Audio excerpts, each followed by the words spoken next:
പവിത്രത്തിലെ പുത്തൻ സ്റ്റോറിയിലേക്ക് ഏവർക്കും സ്വാഗതം. ഈ സ്റ്റോറി ഇഷ്ടപ്പെടുവാണെങ്കിൽ സബ്സ്ക്രൈബ് ചെയ്യണേ, അതുപോലെ തന്നെ ലൈക്ക് ചെയ്യാനും ഹൈപ്പ് ചെയ്യാനും മറക്കല്ലേ.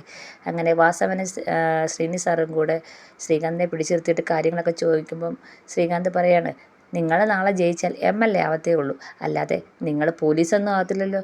പോലീസ് എൻ്റെ അടുത്ത് ചോദിക്കട്ടെ ഞാൻ പുള്ളിക്കെതിരെ വിളിച്ചെന്ന്, അപ്പം അവരോട് ഞാൻ മറുപടി പറഞ്ഞോളാം, അല്ലാതെ നിങ്ങൾ പോലീസാക്കാൻ നോക്കണ്ട എന്ന് ശ്രീകാന്ത് പറയുന്നത് കേട്ട് വാസവന് ദേഷ്യം വന്ന് വാസവൻ ശ്രീകാന്തിൻ്റെ കോളറിൽ കയറി പിടിക്കുന്നുണ്ട്. അപ്പോൾ വാസവൻ്റെ അടുത്ത് ശ്രീകാന്ത് പറയുന്നുണ്ട്, എന്നെ എന്തിനാണ് നിങ്ങൾ സംശയിക്കുന്നത്? ഞാൻ അതിനൊന്നും ചെയ്തിട്ടില്ലല്ലോ. പുള്ളിക്കനെ വിളിച്ച് എന്തിനാന്നുള്ള മറുപടി ഞാൻ പോലീസിന് കൊടുത്തോളാം. പിന്നെ ഇത് ചെയ്തത് വിക്രമാണ്, അവനെ കണ്ടെത്തുക, അവൻ ഒളിവിലാണ്. പിന്നെ ഈ ശ്രീനി സാറ് പറയുന്നത് കേട്ട് വാസവൻ എന്നെ സംശയിക്കേണ്ട ആവശ്യമില്ല. അയാളുടെ ഏറ്റവും വലിയ ആവശ്യമാണ് വിക്രത്തിനെ രക്ഷിക്കുക. അതുകൊണ്ട് അയാൾ പറയുന്ന നുണക്കഥകൾ കേട്ട് എൻ്റെ നേരെ വരാതെ അവനെ കണ്ടെത്താൻ നോക്കാൻ ശ്രീകാന്ത് പറയുകയാണ്. അപ്പം ശ്രീനി സാർ പറയാണ്, എന്തായാലും അനിയൻകുട്ടനെ കണ്ടെത്തുന്നവരല്ലേ ഉള്ളൂ നിൻ്റെ ഈ കള്ളത്തരങ്ങൾ. അപ്പം ശ്രീകാന്ത് പറയാണ്, അതെ, അനിയൻകുട്ടനെ കണ്ടെത്തുന്നത് വരെ ഉള്ളല്ലോ ഈ കള്ളത്തരം. അപ്പം അനിയൻകുട്ടൻ പറയുമല്ലോ ആരാണ് പുളിക്കനെ കൊന്നതെന്ന്. അപ്പം നിങ്ങൾക്ക് കാര്യങ്ങളെല്ലാം മനസ്സിലാവുമെന്ന് ശ്രീകാന്ത് പറയാണ്. അപ്പം വാസവൻ പറയാണ്, നീ എങ്ങാനുമാണ് എൻ്റെ മോനെ കൊന്നതിൻ്റെ പിറകിലെന്ന് ഞാൻ അറിഞ്ഞ, പിന്നെ നീ ഈ ലോകത്ത് കൊണ്ടാവത്തില്ല എന്ന് പറയാണ്. അപ്പോൾ ഇത് കേൾക്കുമ്പോഴത്തേക്ക് ശ്രീകാന്തിന് ചെറിയ ടെൻഷനാവുന്നുണ്ട്. അപ്പോൾ ശ്രീകാന്ത് പറയാണ്, ഞാനാ കൊന്നെങ്കിലാണല്ലോ, ഞാൻ കൊന്നെന്നുള്ള തെളിവായിട്ട് നിങ്ങൾ വാ, അങ്ങനെയാണെങ്കിൽ ഞാൻ സമ്മതിക്കാം. അല്ലാതെ ഞാൻ പുളിക്കനെ വിളിച്ചു എന്നും പറഞ്ഞുകൊണ്ട് എന്നെ സംശയിക്കേണ്ട കാര്യമില്ല. എത്രയും പെട്ടെന്ന് വിക്രത്തെ കണ്ടുപിടുത്താൻ പറ. അവനറിയാം ആരാണ് പുളിക്കനെ കൊന്നതെന്ന്. മാത്രമല്ല അവൻ്റെ ആവശ്യമാണ് പുളിക്കനെ കൊല്ലുക. കാരണം ഈ കേസിൽ നിന്ന് രക്ഷപ്പെടേണ്ടത് അവൻ്റെ ആവശ്യമാണ്. ഞാൻ ഈ കേസിൽ ഒരു ബന്ധമില്ലാത്ത ആളാണ്, എനിക്ക് പുളിക്കനെ കൊല്ലേണ്ട ഒരാവശ്യവും ഇല്ലെന്ന് ശ്രീകാന്ത് വെക്കുകയാണ്. എന്നാൽ ഞാൻ പൊക്കോട്ടെ, നിങ്ങളുടെ സംശയങ്ങളെല്ലാം മാറിയല്ലോ എന്ന് പറഞ്ഞിട്ട് ശ്രീകാന്ത് അങ്ങ് പോവുകയാണ്. അപ്പോൾ ശ്രീനി സാറ് പറയാണ്, ഇവൻ പഠിച്ച കള്ളനാണ്, ഇവൻ്റെ പുറകിൽ ഇവൻ്റെ അമ്മായിയപ്പൻ ആ ചന്ദ്രശേഖരന് ഇവന് കൂട്ടുണ്ട്.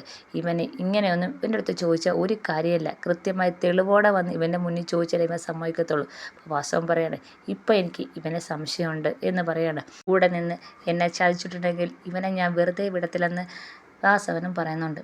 അതിനുശേഷം വേദയാണെങ്കിൽ തേയിലത്തോട്ടത്തിലൊക്കെ പോയിട്ട് തിരിച്ച് വരുമ്പോഴത്തേക്ക് വേദയ്ക്ക് ആകപ്പാട് പനിയും ചൂടുമൊക്കെ ആവുന്നുണ്ട്.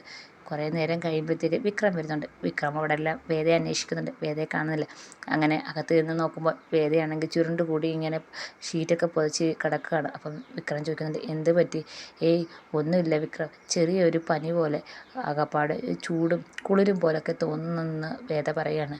അത് ചെയ്യാത്ത ജോലി ചെയ്തുകൊണ്ട് ആ വെയിലത്ത് പോയി ഇത്ര നേരം നിൽക്കുകയൊക്കെ ചെയ്തപ്പോഴത്തേക്ക് നിനക്ക് നീ വന്നതാ. എത്ര വട്ടം ഞാൻ പറഞ്ഞു ജോലിക്ക് പോകണ്ടെന്ന്, പക്ഷെ കേൾക്കാൻ നീ തയ്യാറായില്ലല്ലോ എന്ന് വേദയെടുത്ത് പറയുകയാണ് വിക്രം. അപ്പം വേദ പറയാണ്, അതൊന്നും ഒരു പ്രശ്നമല്ല, ചെയ്യാത്ത ജോലി ചെയ്തത് കൊണ്ടായിരിക്കാം, എന്നാലും അതങ്ങ് മാറിക്കോളും. ഇത് നാളെ രാവിലെ ആകുമ്പോഴത്തേക്ക് അങ്ങ് മാറിക്കോളും. ഒരു ചുക്ക് കാപ്പിയൊക്കെ ഇട്ട് കുടിച്ച് കഴിയുമ്പോഴത്തേക്ക് അതങ്ങ് മാറുമെന്ന് പറയാണ്. അപ്പം വിക്രം ചോദിക്കുന്നുണ്ട്, ഹോസ്പിറ്റലിൽ പോകണ്ടേ? അതിൻ്റെ ആവശ്യമൊന്നുമില്ല വിക്രം, ഇതിപ്പം നാളെ നേരം വിളിക്കുമ്പോഴത്തേക്ക് മാറിക്കോളും എന്ന് പറയാണ്. അപ്പോഴത്തേക്ക് വിക്രം നെറ്റിയിൽ കൈവച്ച് നോക്കുമ്പോഴത്തേക്ക് നല്ല ചൂടുണ്ട്. അപ്പോഴത്തേക്ക് വിക്രമാണെങ്കിൽ തുണി നനച്ച് നെറ്റിയിലിട്ട് കൊടുക്കുകയും കാപ്പി ഇട്ട് കൊടുക്കുകയൊക്കെ ചെയ്യുന്നുണ്ട്. വേദ എണീച്ചിരുത്തി കഞ്ഞിയൊക്കെ കോരി കുടിക്കുകയൊക്കെ ചെയ്യുന്നുണ്ട്. വേദയ്ക്കാണെങ്കിൽ ഭയങ്കര സന്തോഷമാകുന്നുണ്ട്. വിക്രം തന്നെ പൊന്നുപോലെ നോക്കുന്നുണ്ട്. വേദയ്ക്കാണെങ്കിൽ ഭയങ്കരമായിട്ട് സന്തോഷമുണ്ട്. അപ്പോൾ വിക്രത്തിൻ്റെ അടുത്ത് വേദ പറയാണ്, വിക്രത്തിന് ബുദ്ധിമുട്ടായല്ലേ എന്ന് ചോദിക്കുകയാണ്. അപ്പം വിക്രം ചോദിക്കുകയാണ്, എന്ത് ബുദ്ധിമുട്ട്? നിനക്ക് വയ്യാതായാൽ ഞാനല്ലാതെ പിന്നെ ആരാ നോക്കുന്നത്? പിന്നെ നീ എൻ്റെ ഭാര്യയില്ലേ, ഞാൻ തന്നെയാണ് നിന്നെ നോക്കേണ്ടതെന്ന് വിക്രം പറയാണ്. അപ്പോൾ വേദ പറയാണ്, പള്ളിയിൽ പോയിട്ട് അച്ഛൻ എന്തോ പറഞ്ഞെന്ന് ചോദിക്കണം. അപ്പം വിക്രം പറയാണ്, അച്ഛൻ അനിയൻകുട്ടൻ്റെ കാര്യമൊക്കെ പറഞ്ഞു ഒരു പണിക്കർ ഡോക്ടറിനെ കാണിക്കാമെന്നാണ് പറയുന്നത്. അപ്പോൾ ഡോക്ടറിന് ഇങ്ങോട്ട് വരാൻ സമയമില്ല, നമ്മൾ അങ്ങോട്ട് കൊണ്ടുപോയി കാണിക്കണമെന്നാണ് പറഞ്ഞത്. അപ്പോൾ വിക്രം എന്താ പറഞ്ഞതെന്ന് വേദ ചോദിക്കണം. അത് അച്ഛൻ പറഞ്ഞു ഉടനെ തന്നെ അനിയൻകുട്ടനെയും കൊണ്ട് പോകണമെന്നാണ്. പക്ഷെ ഞാൻ പറഞ്ഞു വേണ്ട, ഇപ്പം പോകണ്ട, അനിയൻകുട്ടനെയും കൊണ്ട് ഇപ്പോൾ ഒരു യാത്ര വേണ്ടാന്ന് പറഞ്ഞെന്ന് വേദയെടുത്ത് പറയാണ്. അപ്പം വേദ ചോദിക്കണം, അച്ഛൻ എന്തെങ്കിലും സംശയം തോന്നിക്കാണുമോ? ഏയ് അതൊന്നും എനിക്കറിയത്തില്ല, എന്നാലും ഇപ്പം അനിയൻകുട്ടനെയും കൊണ്ട് നമ്മളൊരു യാത്ര പോകുന്നത് ഭയങ്കര റിസ്ക്കാണ്. കാരണം ആർക്കെങ്കിലും നമ്മളെ അറിയാവുന്നവർ കണ്ടെത്തി കഴിഞ്ഞാൽ അതോടെ നമ്മൾ ഇത്രയും നാൾ ഈ ഒളിച്ചു താമസത്തിന് ഒരു കാര്യം ഇല്ലാതാവും എന്ന് പറയാണ്. അപ്പോൾ വേദ പറയാണ്, അതെന്തായാലും നന്നായി, ഇപ്പം നമ്മളിവിടെ ഉണ്ടെന്ന് ആരും അറിയാതിരിക്കുന്നത് നല്ലത് എന്ന് പറയാണ്. അപ്പം വിക്രം പറയാണ്, അച്ഛൻ പറഞ്ഞേക്കുന്ന പ്രാർത്ഥനയും അതുപോലെ മരുന്നും വേണമെന്നാണ് പറഞ്ഞിരിക്കുന്നത്, അതുകൊണ്ടാണ് പണിക്ക് ഡോക്ടറിനെ കാണാമെന്നുള്ള കാര്യം അച്ഛൻ എന്നോട് പറഞ്ഞെന്ന് വിക്രം വേദയെടുത്ത് പറയാണ്. അപ്പം വേദ പറയാണ്, എന്തായാലും നമുക്ക് നോക്കാം, കുറച്ച് ദിവസം കൂടെ ഒക്കെ കഴിയട്ടെ, അത് കഴിയുമ്പോൾ നമുക്ക് പറ്റുമെങ്കിൽ കൊണ്ടുവന്ന് ആ ഡോക്ടറിനെ കാണിക്കാം, അല്ലെങ്കിൽ ഡോക്ടർ ഇങ്ങോട്ട് വരുന്നവരെ നമുക്ക് കാത്തിരിക്കാമെന്ന് വേദ പറയാണ്. വിക്രം പറയാണ്, കൂടുതൽ സംസാരിക്കേണ്ട, കടന്നോളാൻ പറയാണ്. അങ്ങനെ വിക്രം ആണെങ്കിൽ വേദയെ പിടിച്ച് കിടത്തുന്നുണ്ട്. അങ്ങനെ പതിയെ വേദ ഉറങ്ങുവാണ്. അതിനുശേഷം രാവിലെ ആയപ്പം മോളിച്ചേച്ചി വരികയാണ്. മോളിച്ചേച്ചി വരുമ്പോൾ വേദ പുറത്തൊന്നും കാണുന്നില്ല. വിക്രമാണെങ്കിൽ പള്ളിയിലേക്ക് പോകാനായിട്ട് ആയിക്കൊണ്ടിരിക്കുകയാണ്. അങ്ങനെ മോളിച്ചേച്ചി അകത്തേക്ക് വരികയാണ്. അകത്തേക്ക് വരുമ്പോഴത്തേക്ക് വേദ ഇങ്ങനെ ഷീറ്റൊക്കെ പുതച്ച് ചുരുണ്ടുകൂടി ഇരിക്കുന്നുണ്ട്. മോളിച്ചേച്ചി ചോദിക്കുന്നുണ്ട്, എന്താ പറ്റി മോളെ എന്ന് ചോദിക്കുന്നുണ്ട്. അത് എനിക്ക് സുഖമല്ല ചേച്ചി, പനിയാണെന്ന് പറയാണ്. അപ്പം വേദയെടുത്ത് മോളിച്ചേച്ചി പറയാണ്, ഇത് മറ്റേതാണ്. എന്ത് മറ്റേത്? ഇത് പ്രേമപ്പനിയാണെന്ന് പറയുകയാണ് മോളിച്ചേച്ചി. പ്രേമപ്പനിയോ? ഇവിടെ വിക്രത്തിൻ്റെ കൂടെ ഇരിക്കാൻ വേണ്ടി ഉണ്ടായ ഒരു പനിയാണെന്ന് പറയാണ്. അപ്പം മോളിച്ചേച്ചി എന്തൊക്കെയാണ് ഈ പറയുന്നതെന്ന് പറയുന്നത്.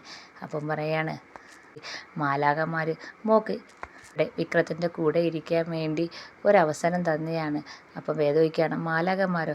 ഇത് പ്രേമത്തിനൊക്കെ മാലാഖമാരുണ്ടോ എന്ന് ചോദിക്കുകയാണ്. അപ്പം മോളിച്ചേച്ചി പറയാണ്, പിന്നെ എന്ത് നല്ല കാര്യത്തിനും മാലാഖമാരുണ്ട്, മാലാഖമാരുടെ കൂട്ടും ഉണ്ടാവുമെന്ന് പറയുകയാണ്.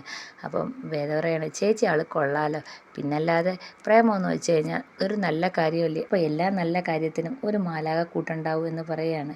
എന്തായാലും മോൾ ഇന്ന് ഇവിടെ കടന്നോ, മോൾ ഇന്ന് ജോലിക്ക് വരണ്ട, ഞാൻ മാനേജറിൻ്റെ അടുത്ത് പറഞ്ഞോളാം, മോൾ ഇന്ന് വന്നു കഴിഞ്ഞാൽ വീണ്ടും വെയിൽ കൊണ്ട് വീണ്ടും അസുഖം കൂടത്തേ ഉള്ളൂ, അതുകൊണ്ട് മോളാണെങ്കിൽ വരണ്ട എന്ന് പറയുകയാണ്.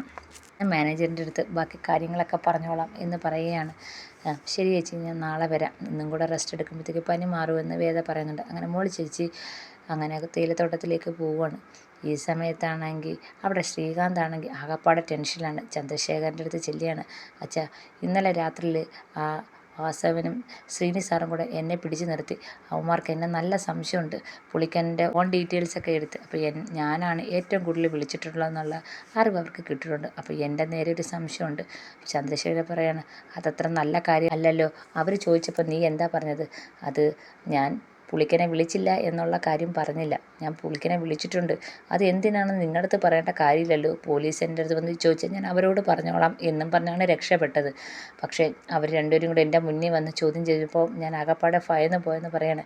അപ്പോൾ ചന്ദ്രശേഖരൻ പറയാണ്, നമുക്കിനി എത്രയും പെട്ടെന്ന് വിക്രത്തെ ആ അനിയൻകുട്ടനെ കണ്ടെത്തണം എന്ന് പറയാണ്. അപ്പോൾ ശ്രീകാന്ത് പറയാണ്, അതെ, അനിയൻകുട്ടനെ കണ്ടെത്തണം, അവൻ ഈ ഭൂമിയിൽ നിന്ന് തന്നെ ഇല്ലാതാക്കണം, കാരണം അവർ അനിയൻകുട്ടനെ തപ്പിയിറക്കുകയാണ്, അനിയൻകുട്ടൻ ഇതിൻ്റെ ദൃക്സാക്ഷിയാണെന്ന് അവർ ഇന്നലെയും എന്നോട് പറഞ്ഞതേ ഉള്ളൂ, അനിയൻകുട്ടനെ കിട്ടുന്നത് വരെ എൻ്റെ ആയുസ്സുള്ളെന്ന വാസവൻ പറഞ്ഞത്, അതുകൊണ്ട് അവരുടെ കയ്യിൽ ഒരിക്കലും അനിയൻകുട്ടനെ കിട്ടാൻ പാടില്ല, അനിയൻകുട്ടൻ അതിനു മുമ്പ് നമ്മുടെ കൈ കിട്ടുകയും വേണം, അവനെ ഈ ഭൂമിയിൽ നിന്ന് പറഞ്ഞയക്കുകയും വേണമെന്ന് ശ്രീകാന്ത് പറയാണ്. ചന്ദ്രശേഖരൻ പറയണം, നമ്മുടെ അന്വേഷണം കൂടുതൽ ഊർജ്ജസ്വലതാക്കണം, വേദയും വിക്രത്തെയും അനിയൻകുട്ടനെയും നമ്മുടെ കയ്യിൽ തന്നെ കിട്ടണം, ഒരിക്കലും അത് വാസവൻ്റെ മുന്നിലോ ശ്രീനി സാറിൻ്റെ മുന്നിലോ അകപ്പെട്ട് കഴിഞ്ഞാൽ അതോടെ നമ്മുടെ കാര്യത്തിൽ തീരുമാനമാവുമെന്ന് ചന്ദ്രശേഖരൻ ഓർമ്മിപ്പിക്കുകയാണ്. അപ്പോൾ ശ്രീകാന്ത് പറയാണ്, ഇത്രയും ചെയ്യാൻ അറിയാമെങ്കിൽ ബാക്കി എങ്ങനെ നടത്തണമെന്ന് എനിക്കറിയാം എന്നും പറഞ്ഞുകൊണ്ട് ശ്രീകാന്ത് ആലോചിച്ചിരിക്കുകയാണ്. ഈ സമയത്ത് തേയിലത്തോട്ടത്തിലാണെങ്കിൽ മോളി ചേച്ചി വരുന്നത് കണ്ടപ്പം മാനേജർ ജോബി ഇങ്ങനെ സംശയത്തോടെ നോക്കിക്കൊണ്ടിരിക്കുക. മോളി ചേച്ചി അടുത്ത് വന്നപ്പം ജോബി ചോദിക്കുകയാണ്, മറ്റേ കൊച്ചെന്തിയെ എന്ന് ചോദിക്കുകയാണ്. അതിന്ന് വന്നില്ല, അതെന്താ പറ്റി? അതിന് പനിയാണ്, ഏതൊക്കെ കുറുക്കന്മാരുടെ കണ്ണ് അതിൻ്റെ മുകളിൽ ദൃഷ്ടിദോഷം പറ്റിയിട്ടുണ്ട്, അതുകൊണ്ട് അതിന് വയ്യാതായി, അത് സുഖമില്ലാതെ കിടക്കുകയാണെന്ന് പറയുകയാണ്. ഇന്ന് റെസ്റ്റ് എടുത്തോളാൻ ഞാനും പറഞ്ഞ് നാളെ മുതൽ വരാമെന്നാണ് പറഞ്ഞതെന്നുള്ള കാര്യം പറയാണ്. അപ്പം ജോബി പറയാണ്, അപ്പം അതിന് ഒറ്റയ്ക്കേ ഉള്ളോ വീട്ടിൽ എന്ന് ചോദിക്കുന്നുണ്ട്. ഒന്നും എനിക്കറിയത്തില്ലെന്ന് പറഞ്ഞ് മോളി ചേച്ചി പറയുകയാണ്. എന്തായാലും കൊച്ചി ഇവിടെ ജോലിക്ക് വന്നിട്ട് ഉടനെ സുഖമില്ലാതായി, അതാ കുറേ പേര് കുറുക്കൻ്റെ കണ്ണുമായിട്ട് പുറകെ നടപ്പുണ്ട്, അതുകൊണ്ടാണെന്ന് മോളി ചേച്ചി ആക്കി പറയുകയാണ് ജോബിയെ. അപ്പോഴത്തേക്ക് മോളി ചേച്ചി അങ്ങ് പോവുകയാണ്. ജോബിയാണെങ്കിൽ ഇങ്ങനെ ആലോചിച്ചുകൊണ്ടിരിക്കുകയാണ്, കാരണം വേദ ഒറ്റയ്ക്ക് വീട്ടിലുള്ളതെന്ന് ജോബിക്ക് മനസ്സിലായി. അങ്ങോട്ട് പോകാനുള്ള തയ്യാറെടുപ്പിൽ ജോബിയാണെങ്കിൽ വേദയുടെ അടുത്തേക്ക് ചെല്ലുകയാണ്. എന്തായാലും വിക്രം ഇന്ന് തന്നെ മിക്കവാറും ജോബിയെ പഞ്ഞിക്കിടുന്ന എല്ലാ ലക്ഷണവും ഉണ്ട്.